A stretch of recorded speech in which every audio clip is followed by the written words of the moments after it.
capítulo 7. Testemunhos de amor e fé. Os dias seguiam tristes na residência de Marcelos. Raquel e Esther foram colocadas nas piores instalações, um aposento frio e úmido. Sujeitas às ordens cruéis de Sara, executavam os serviços mais pesados e estavam proibidas de qualquer aproximação com Helena. A Patrícia era mantida, na maior parte do tempo, confinada em seu aposento. Aquela manhã estava agitada. Corredores treinavam no pátio externo sob as ordens do patrício, enquanto as duas servas organizavam o salão principal. Raquel, com carinho extremo, abraçou Esther, tentando conformar-se com o novo destino. Ainda estamos juntas e não devemos desanimar. Já vivi muitas experiências que me fortificaram e me ensinaram a levantar a cabeça para caminhar com dignidade. Não importa o que estamos passando, tenhamos fé, como Apolônios e Natanael nos ensinaram. Solitária lágrima aventurou-se pela face de Esther, que disse com brandura: rogo a Deus que Apolônios tenha sido recebido em seus braços paternos. Também lembro-me de Galenos, Ruth e Natanael em minhas preces, pois sei que sofrem com nossa ausência. Temos de aprender a sentir uma saudade elevada, pois nossas vidas, de agora em diante, seguirão por estradas que obrigam a enfrentar desafios capazes de arrancar lágrimas e sangue de nossos corações. Chegou o momento de nossos testemunhos de fé. Súbito, a conversa das amigas foi interrompida pela presença de Sara, que, contrariada e de má vontade, preparava uma bandeja com desejum a ser levado para a senhora. Enquanto a serva se distanciava, Raquel comentou: a esposa de Tarquínios é uma pobre enferma. Sob os cuidados de Sara, por certo, piora dia a dia. Vamos ficar atentas, não podemos confiar nela. Não sei dizer o porquê, mas ela teve por nós uma grande antipatia. Confesso que senti enorme desconforto em sua presença. Deixemos o tempo nos responder, disse Raquel para encerrar aquela conversação. O tempo é sábio. Com paciência, compreenderemos as leis que regem os dias deste solar. Assim, com fé e coragem, resignação e esperança, permaneceram por toda a manhã entregues às suas tarefas árduas. Na manhã seguinte, uma biga parou diante do prédio, anunciando a chegada de Marcos Aurelius, que retornava. Por aquele tempo, ele se preparava para a carreira militar. Reconhecidamente amado e educado por Marcelos e Tarquínios, transformara-se em belo e forte rapaz de tez dourada, cabelos e olhos negros a lhe delinearem o rosto fino, ressaltado pela força da juventude, que aureolava sua feição com coragem e determinação. Chegava acompanhado de um corredor chamado Artanhos, que o treinava para as corridas, divertimento que compartilhava com o pai. Apressado, ele subiu a escadaria em animada conversa com o amigo. Ao adentrarem a sala principal, eles se depararam com as novas servas. O recinto foi envolvido por um perfume especial, banhando aqueles corações com a felicidade de um encontro inesperado. Diante de Esther, Marcos Aurelius não escondeu seu encantamento com a beleza simples e jovem que timidamente mergulhava nos olhos do patrício. Cúmplices e entorpecidos, eles nem sentiam que o tempo havia se estagnado. Artanhos, percebendo o sublime momento, perguntou: ora, quem são esses jovens? Eu sou Raquel e essa é minha irmã Esther. Sou Artanhos e este é Marcos Aurelius, filho de Marcelos. Neste ínterim, Sara retornava do aposento de Helena, imprecando as dores humildes da nobre enferma com palavras soltas no ar, ignorando os presentes. Artanhos, conhecendo as atitudes da antiga serva, alertou: se querem viver bem aqui, fiquem longe dela. Por que a senhora é tratada com tamanho desprezo? Perguntou Esther. Marcos Aurelius, voltando a si, respondeu: ela é, para mim, como uma mãe. Após a suposta morte de sua filha há muitos anos, morte que até os dias de hoje ela não acredita que tenha acontecido, lentamente Helena foi adoecendo de tristeza. Poderíamos vê-la? Perguntou Raquel. Creio que não. Sara confinou-a em seu aposento. Vez em vez, em suas melhoras, ela sai dali. Todos os serviçais têm por ela verdadeira adoração, mas são proibidos de chegar perto dela. O esposo não se preocupa com sua saúde? Perguntou Esther. Ele lhe proporciona os melhores médicos e se informa a respeito de seu estado com eles, pois o casal não se fala desde a morte da filha. Então ele é um tirano? Perguntou Raquel com sua habitual espontaneidade. Ele não é um tirano. Veio para cá em uma missão especial como homem de confiança do imperador. Sua tarefa era colocar ordem em um meio liderado por homens corruptos, envolvidos em negócios ilícitos, dedicados a desviar a riqueza do império em seu próprio benefício. Acreditem, sua presença nessas paragens ainda significa justiça. Como ele era quando chegou aqui? Indagou Esther. Era um homem amável, muitos simpatizavam com ele. Junto com meu pai, ensinou-me os códigos de honra e lealdade que constituem um homem. Todo meu aprendizado nas disciplinas diplomáticas realizei-o com ele. Depois do que aconteceu, não o vemos mais sorrir, sempre fechado, estudando em companhia de meu pai, que o leva para assistir aos nossos jogos. Várias foram suas tentativas para sair da Palestina, mas não consegue ir embora. Culpa o povo daqui pela morte da filha e não se conforma com essa separação. Naquele momento, com largo sorriso na face rosada, Marcelos adentrou o recinto.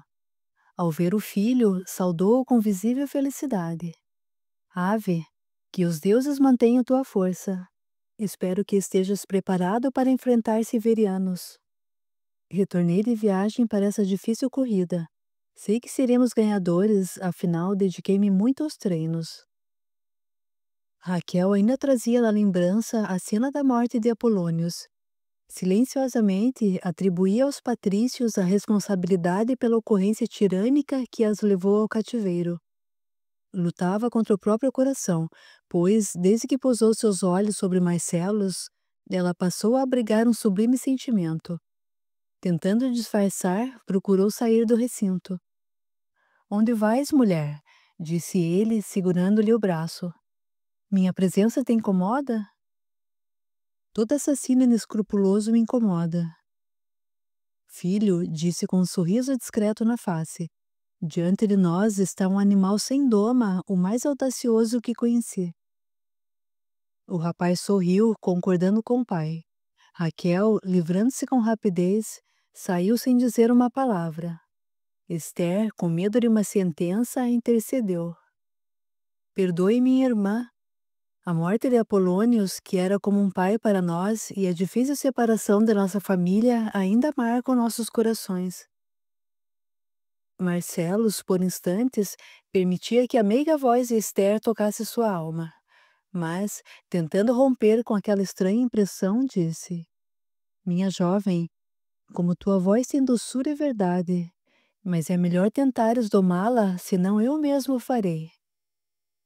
Com isto, aqueles filhos de Deus dispersaram-se, seguindo cada qual para suas ocupações. 2 dias depois, Marcos Aurélio se preparava para os jogos, estudando os programas em minúcias. Enquanto colocava os últimos ornamentos, Esther aproximou-se dele meigamente. "Perdoa-me, mas há tão pouco tempo que nos conhecemos e parece-me uma eternidade. Preocupo-me contigo e não compreendo por que participas destes desafios. Se é uma diversão, por que sempre alguém sai ferido ou morto?" O patrício, que não escondia a satisfação em ouvir aquelas palavras, com as quais silenciosamente concordava, com carinho respondeu: "Sinto-me feliz por saber que teus pensamentos estão voltados para mim, pois os meus também repousam em ti. Não te preocupes comigo, fui bem treinado e domino o que faço." Esboçando breve sorriso, prosseguiu: "Nas corridas, vence o melhor. Aos gritos inflamados de reconhecimento, triunfamos confiantes." Acabando de ajustar o elmo, concluiu: "Assim como na vida, o perdedor será sempre aquele que não consegue manter as rédeas firmes nas mãos. No reino de Deus são perdedores aqueles que não o reconhecem como o Senhor das almas." Ganhador será aquele que se curvar um dia diante da figura do Messias, o Salvador. Aquele que lutar para que a bondade prevaleça nos corações dos homens e que gritar o nome de Deus e não o de Júpiter. Com pressa, Marcos Aurelius pegou o açoite, aproximou-se de Esther, segurou-lhe a mão, osculando-a, e despediu-se com um olhar corajoso. És uma deusa viva, então ora para o teu Deus. Roga a ele para fazer-me ganhador desta importante corrida. Assim poderei oferecer-te a vitória e minha vida. Apesar de não compartilhar de tuas ideias quanto a esse triunfo que marca as tuas mãos, respeito tua decisão. Sem esconder o rubro na face, prosseguiu com candura. Esperarei teu retorno e rogarei a meu Deus para que venhas em paz, porque sei que um dia não precisarás mais do reconhecimento dos homens, pois o Senhor te reconhece como um filho autêntico, embora ainda distante da redenção de tua alma. O jovem, ouvindo aquelas palavras, por alguns instantes permaneceu entorpecido, deixando os olhos revelarem o brilho do início de um amor livre e puro. Então, ouviu a voz do seu pai, chamando-o para a grande corrida. Esther, visivelmente preocupada, colocou-se a orar, rogando proteção para que o jovem retornasse amparado pela luz celestial e para que um dia pudesse compreender a vida de maneira soberanamente justa e amorosa, livre dos apegos temerários que os caminhos do chão lhe ofereciam naquele momento. Aquela corrida causou grande agitação. Parte da sociedade da região estava presente para assistir aos jogos e às corridas. Era marcante a presença de Roma. Apesar do grande confronto, Tarquínios não acompanhou os amigos em virtude dos ofícios de Estado que haveria de cumprir, permanecendo, como de hábito, na biblioteca entregue aos seus estudos. No final daquele entardecer, tanto Tarquínios quanto as servas estavam preocupados, pois nem o pai nem o filho haviam retornado. Então Artanhos, exaurido, chegou à procura de Tarquínios. Raquel, sem demora, encaminhou-o à sua presença. Vem em nome de Marcelos. Sem explicação, no momento em que corriam pai e filho, houve um acidente. Pelos deuses! Exclamou Tarquínios com visível preocupação e desespero. Diga-me sem demora o que aconteceu. A disputa não chegou ao final. Uma roda da biga de teu amigo soltou-se sem explicação e um dos seus melhores cavalos teve a pata quebrada. Muitos corredores estão feridos, entre eles o próprio Marcelos e seu filho. Vamos, leve-me até eles. Tarquínio saiu em socorro dos amigos. Raquel, que ouvira o relato, repassou-o a Esther. Noite alta, Tarquínios retornou, adentrando os salões com Marcelos apoiado em seu ombro e ordenando que Raquel cuidasse dele. Já em seu aposento, enquanto a serva acomodava-o no leito, Marcelos, olhando fixamente para o amigo, disse: Confesso-te que há muito tempo tenho percebido que coisas estranhas vêm acontecendo, mas não dei importância aos fatos. Porém, esse acidente pareceu-me nitidamente um atentado. Tu me conheces melhor do que ninguém, sabes o quanto sou cuidadoso com as bigas e os cavalos. O que dizes? Um atentado? Quem haveria de planejar algo tão sombrio? Antes de iniciar os jogos, eu vi versos e um soldado, acredito ter sido Omar, saindo de perto de minha biga com ares suspeitos. Desde que aqui cheguei, percebo que ele se mantém por perto. Sua influência maléfica marca-nos constantemente. Não confio nele, jamais confiarei. O melhor que temos a fazer é tomarmos maior cuidado de agora em diante. É melhor descansares. Vou auxiliar teu filho, que também se encontra ferido. Marcos Aurelius foi socorrido por Esther, acomodada em um leito confortável. A serva, carinhosamente, atendia-lhes todas as solicitações. Sem ser percebido, Tarquínios os observava até que com firmeza aproximou-se e disse: Meu jovem, teu pai relatou-me as ocorrências e confesso que também desconfio desse acidente. Sabe que és como um filho para mim e a sugestão de tua partida toca a minha alma. Ambos experimentaram a proximidade da morte, mas conseguiram desviar-se dela. Os deuses vos estenderam as mãos e não devem desprezá-los. Sobrevivi ao acidente e não consigo explicar. A partir disso, reconsiderei algumas atitudes e valores em minha vida. Sinto que fui presenteado por nova oportunidade e não poderei desperdiçá-la. Descanses, afinal haverá muito tempo para meditares sobre teus atos. A jovem ouvia as palavras de Tarquínios em silêncio. Após mais alguns instantes, o patrício despediu-se, deixando naquele recinto a luz de um amor paternal que tudo vê, mas que também ensina a coragem de continuar. Por 5 dias, Esther cuidou dos ferimentos de Marcos Aurelius, que, auxiliado por esse carinho e pela força da própria juventude, recuperava-se rapidamente. Raquel, por sua vez, cuidou de Marcelos, apesar das pequenas desavenças que ocorriam entre eles. Naquela manhã, Esther encontrava-se no jardim colhendo flores, quando Raquel, que passava em busca de água, aproximou-se visando aliviar seu coração em grande nervosismo.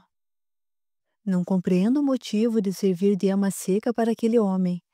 Aquela montanha de músculos é incapaz de permitir-se conhecer nosso credo. O que aconteceu? Por que estás tão nervosa? Perguntou Esther, tentando acalmá-la. A ironia desse homem quando fala do nosso Deus, confesso-te, irrita-me e apavora-me. Minha irmã, exclamou a jovem, sorrindo com candura. Apesar de pouco conhecer o amor, afirmo que os olhos são os portais da alma. Amas esse homem e também ele a ti. Assustada com a constatação, Raquel deixou cair a ânfora de suas mãos e ajoelhou-se chorando. Como, em tão pouco tempo de convivência, posso sentir isso? Parece-me um amor de milênios. De minha parte, é a primeira vez que experimento um amor tão puro. Ele é romano e completamente alheio ao nosso Deus. Em todas as nossas orações, tenho pedido por amparo.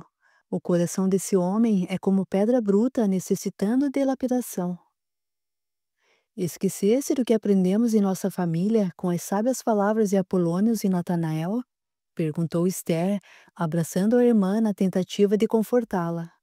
Se amamos de verdade, devemos ter paciência para esperar a transformação dos corações endurecidos. O amor, em qualquer situação, nos faz renunciar até mesmo à vida para que possamos ver aqueles que amamos se libertarem das algemas do mundo.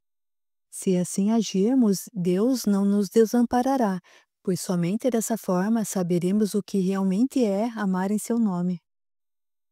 Onde aprendestes tudo isso? Que eu saiba, nunca amastes ninguém. Mas, por Deus, então não sou a única a ser tocada por esse sentimento. Os mistérios do amor também atingiram teu coração através do jovem Marcos Aurelius. Sei que minha tarefa não é desenvolver esse sentimento. Sinto como se estivesse em uma missão nesta morada. Ele tocou minha alma e ao certo estamos aqui porque o Senhor nos convocou para trazermos sua mensagem para esses corações. Mas presinto que minha real tarefa é um dia despertar a alma de Tarquínios Varro. Preocupa-me com essa tua afirmação que envolve esse patrício. É jovem e em nossa condição. Assevero-te que o mundo tem diversas violências e não sabemos o que acontecerá conosco amanhã. Tenhamos fé e bom ânimo, afinal, entre tantas desventuras, um dia alcançaremos a paz. Nesse momento, a voz de Marcelos fez-se ouvir, convocando Raquel para levar-lhe água. Ela abraçou a irmã com ternura e seguiu, enquanto Esther, candidamente, rogava ao Senhor bênçãos sobre aqueles filhos de Deus tão necessitados de misericórdia. Já haviam decorrido os 10 dias desde o acidente dos patrícios. Naquela manhã, saindo para encontrar versos, Sara deu desculpa de ir ao mercado. Enquanto isso, Raquel dedicava-se à preparação das refeições e Esther organizava a sala contígua ao aposento de Helena, quando escutou gritos angustiantes vindos daquele recinto. Ajudem-me, socorram minha filha! Sem saber o que fazer e sem autorização para entrar naquele quarto, não hesitou. Abriu a porta lentamente. Seguiu em direção ao leito e parou junto dele. De pronto, a senhora sobressaltou-se e a serva, em um gesto de carinho, aconchegou-a consigo. Acalme-se, foi somente um sonho. Quem és? O que fazes aqui? Perguntou a enferma, abrindo os olhos abatidos e frágeis. Meu nome é Esther, sou a nova serviçal desta residência. Sentando-se com esforço, ela contemplava os olhos da jovem e, levando a destra à face, não conteve a lágrima. Todos esses anos, em meus sonhos, imaginei como minha filha seria. Afirmo que se ela estivesse aqui, teria a tua fisionomia. Sara, que acabara de chegar, observando aquela cena, segurou o braço de Esther, arrastou-a brutalmente e expulsou-a do aposento. Em seguida, fechou a porta e asseverou: Nunca mais entre aqui sem a minha permissão. Visivelmente perturbada, dizendo palavras desencontradas, Sara retirou-se. Esther recebeu a agressão com humildade, guardando em seu coração um silêncio resignado. No dia seguinte, Fabrícios, médico da Patrícia, adentrou as dependências do salão principal, procurando saber quem era Esther. Encontrando-a, disse-lhe com satisfação: Minha jovem, desconheço o remédio que deste a Helena, mas, depois de tua visita, houve uma melhora espantosa. Fizeste o que eu não consegui fazer em anos. Gostaria que cuidasses dela para mim. Aceitaria essa tarefa com dedicação e honra, mas o que dirá Sara? Ela será um problema meu. Não a quero mais perto de minha paciente, quero a ti, está resolvido. Assim a jovem serva passou a dedicar-se integralmente aos cuidados de Helena, que melhorava a cada dia. Numa bela manhã primaveril, quando as flores dos jardins exalavam um perfume que invadia as dependências do palácio, Esther providenciou para que a luz adentrasse nos aposentos de Helena e, com carinho, convidou a senhora. Gostarias de dar um passeio? Disseram-me que o jardim é o teu lugar preferido. Além do mais, o colorido das flores é um presente para os nossos corações que não podemos desprezar. Não sei se suportaria revê-lo, respondeu Helena com um olhar saudoso. Os deuses estavam revoltos nas últimas vezes que ali pisei. Não sei o que te abate tanto. O Deus em que creio jamais se revoltou contra mim. Aprendi com minha família, em especial Apolônios, que é como um pai para mim, que devemos enfrentar todas as nossas angústias para que elas não nos consumam. Querida criança, sempre trazes em teus lábios a sabedoria. Acompanhar-te-ei no passeio. Como não conheço esse teu Deus, terás uma boa oportunidade para apresentá-lo a mim. Desconhecendo a verdade, sem perceberem, mãe e filha afinavam-se e estreitavam-se os vínculos de amor. Esther e Raquel falavam das suas crenças, do seu Deus, das lições nobres aprendidas com Apolônios. Helena resgatava sua feição serena e pacífica, embora a doença nos pulmões persistisse. A circular entre aqueles três corações, era possível ouvir as melodias dos céus, os encantos da paz. Unidos, eles eram semelhantes a uma candeia que iluminava com perfeição, distribuindo a força da fé em Deus e a coragem de suas almas. Tarquínios e Marcelos conversavam, acomodados no terraço, observando as mulheres. Já reparaste na semelhança entre elas? Disse Marcelos. Se Esther não fosse uma serva e se não a tivéssemos encontrado como a encontramos, diria que ela é a pequena Cássia. Estás louco? Minha filha está morta, interveio Tarquínios com amargor. Meu amigo, não tem pacientes. Esquecesse que eu estava contigo na ocasião? Durante todos esses anos, respeitei a tua decisão quanto aos fatos do passado. Compreenda-me, mas necessito fazer-te essa pergunta. Não acreditas que foste rude demais com Helena? Não é chegada a hora de reconsiderar? Esquecer o que passou e perdoar? O teu amor por Cássia era especial, mas sei que se ela estivesse aqui não aprovaria tua conduta. Traição é marca que nos fere profundamente a alma, e o perdão, confesso, é matéria de difícil entendimento e apenas o tempo, como professor de nossos sentimentos, poderá explicar. Se Helena não estivesse embriagada, ao certo quem estaria com ela não seria uma escrava, mas sim nossa filha. Dentro de meu coração pulsa a alma de Cássia. É tão grande o amor que carrego por ela que nem a morte foi capaz de tirá-la de meu peito. Ainda sinto-a viva dentro de mim. Resta-me somente viver com as recordações e uma felicidade que não voltará mais. Marcelos, respeitando a dor do amigo, silenciou, enquanto o orgulho e o sofrimento de Tarquínios impediam-no de enxergar que, em verdade, na sua frente estava sua filha, aquela que ele levava em sua alma como o grande e verdadeiro amor de sua existência.